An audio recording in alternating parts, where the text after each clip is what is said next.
নমস্কার, সোজা ঘরোয়া রান্না উইথ তপতি চ্যানেলে আপনাদের অনেক স্বাগত। আশা করি আপনারা ভালো আছেন, সুস্থ আছেন। এখানে আমি বাটা মাছ আর ভোলা মাছ একসাথে কিন্তু ঝাল করে আপনাদেরকে দেখাবো। এগুলো হলো বাটা মাছের ডিম, কয়েকটা বেরিয়েছিল, তাই আগে আমি কিন্তু ডিমগুলো ভেজে তুলে নিলাম।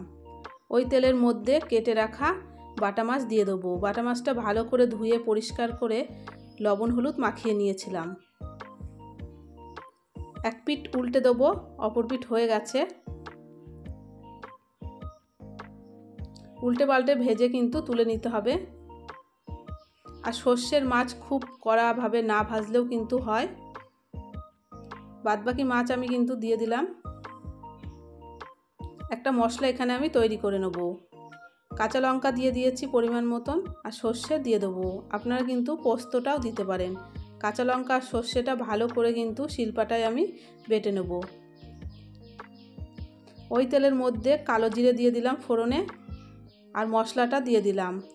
পরিমাণ মতন এখানে হলুদ গুঁড়ো দিয়ে দিলাম, আর অল্প পরিমাণ আবারও বাটি ধুয়ে জল দিয়ে দিলাম। সামান্য পরিমাণ লবণ দিলাম। যখন দেখব ঝোলটা অনেকটাই ফুটে এসেছে, তখন ভেজে রাখা মাছগুলো দিয়ে দেবো। মাছগুলো ভালো করে নাড়াচাড়া করে সামান্য একটু ঢেকে দেবো।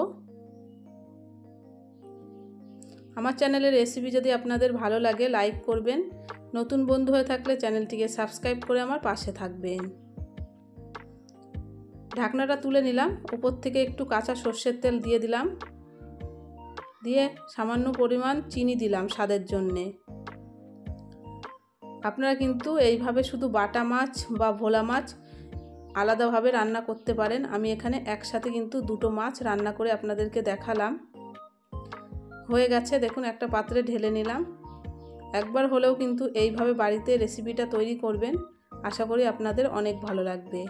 ভালো থাকবেন, সুস্থ থাকবেন। দেখা হবে নেক্সট রেসিপিতে। ততক্ষণে সাবধানে থাকবেন।